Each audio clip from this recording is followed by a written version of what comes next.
So you can see the screen.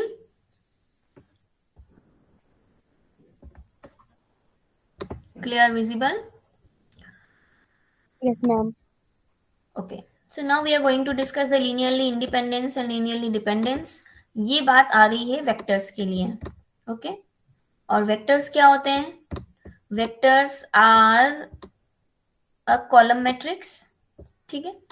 In a way they are having different coordinates. So आपका ये n by 1 में भी हो सकता है. ठीक है.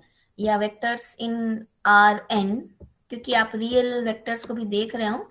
तो आर एन, जैसे R2 का वेक्टर क्या होता है? R2 का वेक्टर जिसमें x और y कोऑर्डिनेट होगा. R3 का वेक्टर जिसमें x y और z कोऑर्डिनेट होगा. R4 का वेक्टर तो जिसमें x y z और t, या जिसमें नोटेशन से हम इसे डिनोट करेंगे. तो आपको मैक्स आई थिंक जिसके की वेक्टर्स होंगे उनको क्या आप लिख सकते हो कॉलम फॉर्म में, इस तरीके से जैसे दिया हुआ है. ओके. और या फिर आप इसको ऐसे भी लिख सकते हो in simple parenthesis with the comma 1, 2, 3. But normally हम अभी नोटेशन इस तरह का नहीं देखेंगे, हम नोटेशन देखेंगे इस तरीके के. ठीक है. तो ये तो बात हुई what is the vector. Vector is an order pair और ऑर्डर टपल और ऑर्डर एन पोजीशंस. ठीक है. मतलब अगर मैंने 1 यहाँ लिखा है और 2 यहाँ लिखा है, और अगर मैंने 2 ऊपर लिख दिया और 1 नीचे लिखा है, ये दिस 2 आर डिफरेंट वेक्टर्स, क्योंकि पोजीशन जो है यहाँ पे बहुत इंपॉर्टेंट है. ठीक है. That matters. ऑलराइट. ठीक है.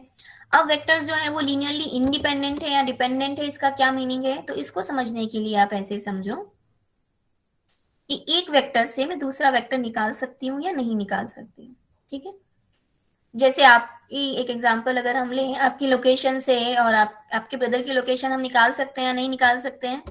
सो आपकी लोकेशन से आपके ब्रदर या आपकी सिस्टर की लोकेशन निकालना, because you two are dependent right now. अभी आप लोग एक ही घर में रह रहे हैं. ठीक है. मे बी आफ्टर 10 years हम अगर आपकी लोकेशन से आपके ब्रदर की लोकेशन निकालना चाहो तो ऐसे नहीं होगा, क्योंकि आप जो है अब इंडिपेंडेंट हो गए हो, या आपका भाई इंडिपेंडेंट हो गया, दोनों इंडिपेंडेंट हो गए. So you are living in Delhi, he is living in Mumbai और maybe abroad. You are settle somewhere, है ना, इन सिएटल, और he is somewhere in Bengaluru.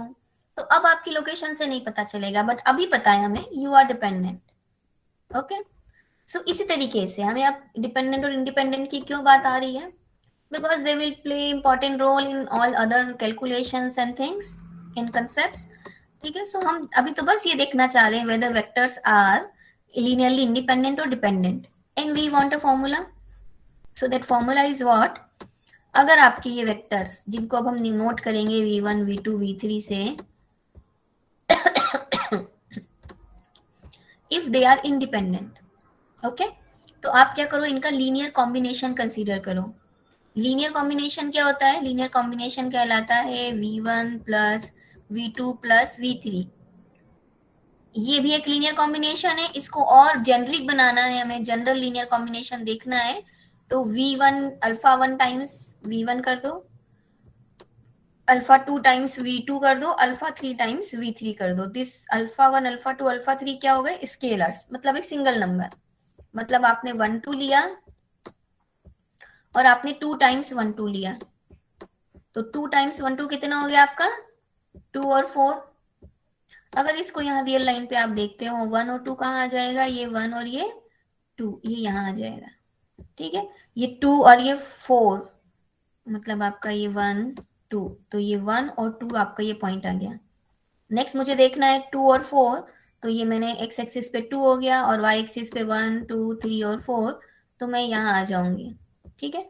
But ये जो मेरा सेकंड पॉइंट आया, अगर मैं इसको देखूं यहाँ पर, तो मैं अगर एक लाइन ड्रॉ करूं, मैं वेक्टर अगर बनाती हूँ यहाँ से, of course is not going to straight line, but if you see that this will be on this same line. Okay. तो बस यही वेक्टर है, इसको ट्वाइस कर दिया है. अगर यही वेक्टर है, इसको ट्वाइस कर दिया है, तो वेक्टर वाइज तो कोई चेंज नहीं हुआ है ना. So therefore we call such things as dependent vectors. 1 2 और 2 4 है, तो ये तो एक ही से आ रहे हैं दोनों, meaning they are dependent vectors, ठीक है। अब अगर दो वेक्टर्स हैं v1 और v2,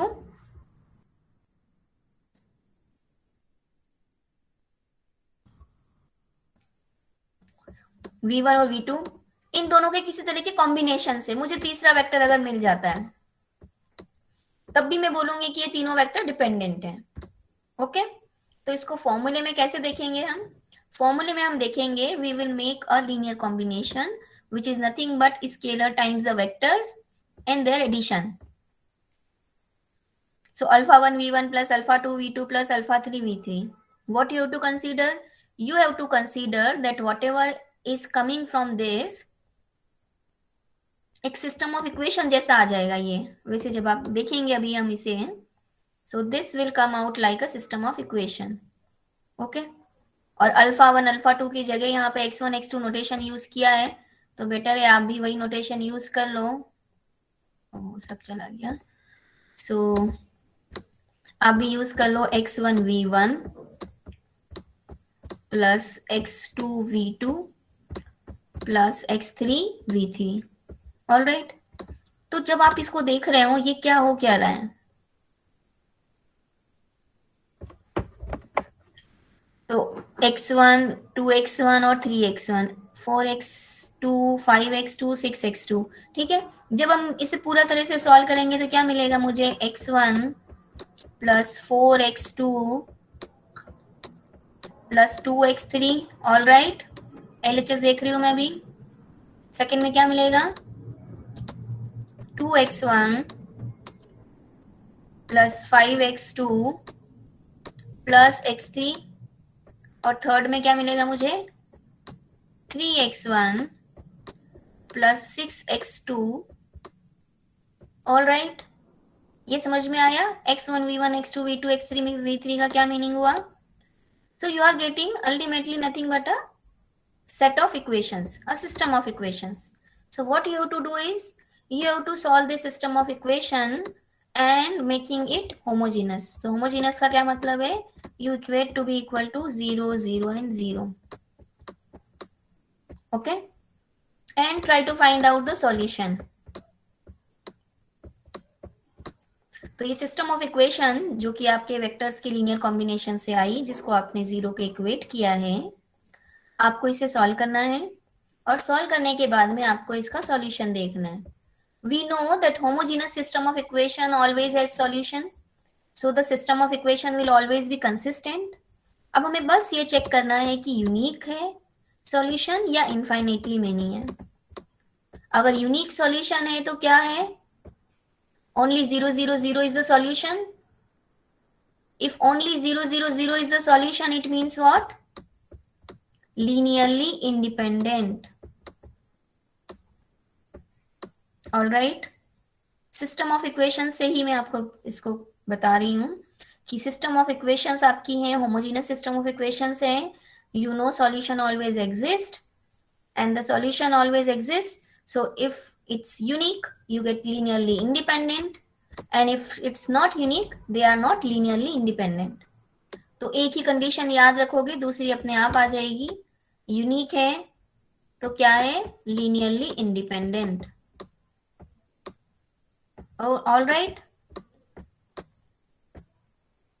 this is first set of definition और first concept. अभी लीनियरली इंडिपेंडेंट डिपेंडेंट को हम दूसरे तरीके से भी समझेंगे, but this is the one way that make the system of equations from the given vectors by considering the linear combination and then comment on the solution. One thing. Second is what which is given here,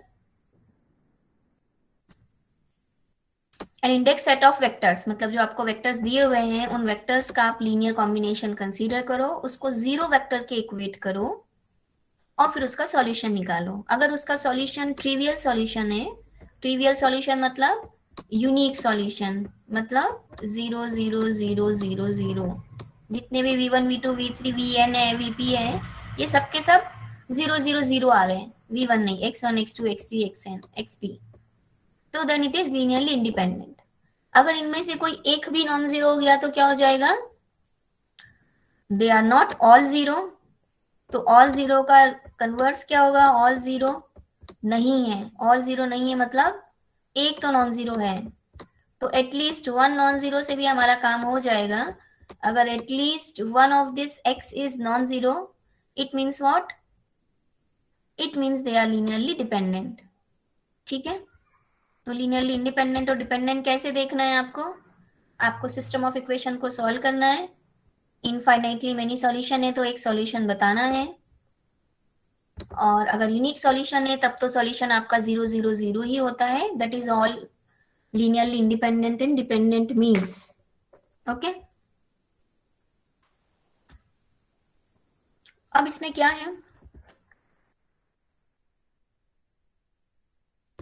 इसमें question किस type के होंगे, तो first type of question will be like this, v1 v2 v3 3 vectors are given, determine if this set is linearly independent or not। तो yes और no पूछा है आपसे, आप सिस्टम ऑफ इक्वेशन को सॉल्व करके देखो यूनिक सॉल्यूशन वाला केस आ रहा है या नहीं आ रहा है। अब यूनिक सॉल्यूशन जो है ना, अगर सिर्फ पहला ही पार्ट पूछा होता आपसे, मतलब आपको चेक करना है कि यूनिक सॉल्यूशन है या नहीं है, बस यस और नो अगर बताना है, तो you can do one more thing, instead of converting into echelon form and then finding the rank and then commenting on all that, अगर आपका यूनिक सॉल्यूशन पूछा हुआ है और अगर आपका 3 by 3 केस बन रहा है या 2 by 2 केस बन रहा है, मतलब 3 वेक्टर से और क्या कोऑर्डिनेट सिस्टम में भी 3 3 है कोऑर्डिनेट्स, तो आप इनको सिंपली एक मैट्रिक्स के फॉर्म में रखो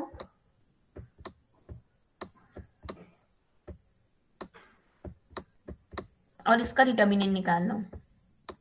मतलब एक मैट्रिक्स बनाओ A which is the column which has column as this vectors, और इसका डिटर्मिनेंट निकाल लो। If the determinant is non zero, it means what, unique solution.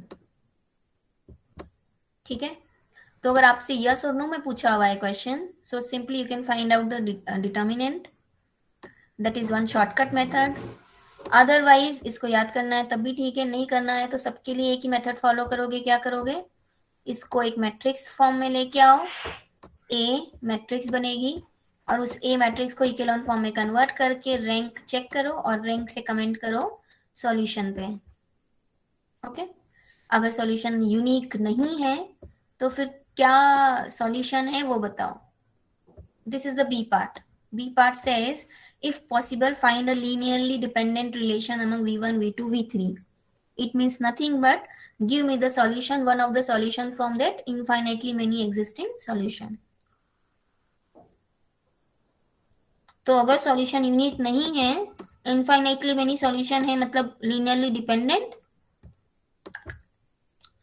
और अगर इनफाइनाइटली मेनी सॉल्यूशन है तो वन ऑफ द सॉल्यूशन बताओ जो आपके x3 फ्री आपका वेरिएबल है ना, और x2 is coming in terms of x3 and x1 is coming in terms of x2 x3, जो आप निकालते थे इनफाइनाइट मेनी केस सॉल्यूशन के केस में, वो चीज आपको निकालनी है।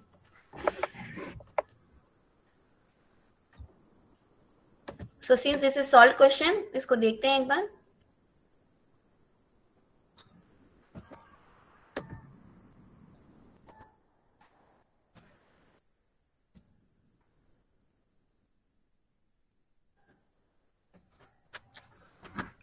सो ए पार्ट में क्या करना है, we must determine if there is a non trivial solution of equation और नॉट। तो रो वाइज आपने ऑपरेशंस लगाए, रो इकेलॉन फॉर्म में कन्वर्ट किया आपने, और जैसे ही आपने ये ऑगमेंटेड मैट्रिक्स कंसीडर की, आप चाहे सिर्फ ए मैट्रिक्स को भी कंसीडर कर सकते हैं या आप अपनी ऑगमेंटेड मैट्रिक्स को कंसीडर कर सकते हो। तो ए एक्स इज इक्वल टू 0 को बेसिकली सॉल्व किया जा रहा है, और ए मैट्रिक्स कहाँ से आई, ए मैट्रिक्स आई इस वेक्टर्स को कॉलम वाइज रखने से। तो एक ये चीज आपको क्लियर होना चाहिए इसमें, rest is all the previous topic, that this is v1 v2 and v3। आप देख सकते हो, और आपको सॉल्व करना है ए एक्स इज इक्वल टू 0 को। ठीक है, तो आपने ऑगमेंटेड फॉर्म में सीखा है उसे या सिंपल ए फॉर्म में सीखा हुआ है, उस स्टाइल में आप इसको कर लो और फिर सॉल्यूशन निकाल लो फाइनली। सो आपको मिला नीचे वाली रो पूरी जीरो हो गई, मतलब number of rank is less than number of variable and therefore infinitely many solution. So tell me one of the solution.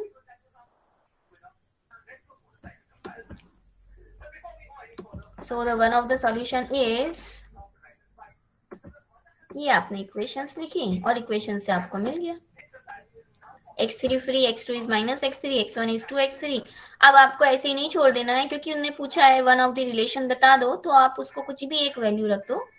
से आपने x3 को 5 रख दिया तो ये 10 बन गया, 5 बन गया, you can put 1, so this will be -1 and 2, कुछ भी रख सकते हो यहाँ पर, okay. and this is one of the many possible, infinitely many possible relation between v1, v2 and v3। Clear हुआ question? linearly independent or dependent, and this is also application of system of equations, जो आपके syllabus में लिखा हुआ है ना topic, application of system of equations.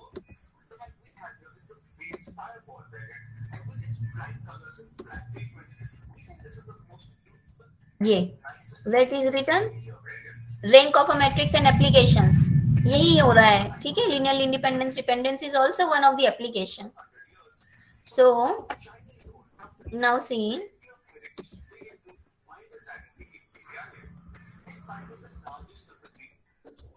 these are all the examples you can find out। 2 by 2 case हो, 3 by 3 case हो, 3 by 4 हो, 4 by 6 हो, all these examples you will able to solve now, ठीक है।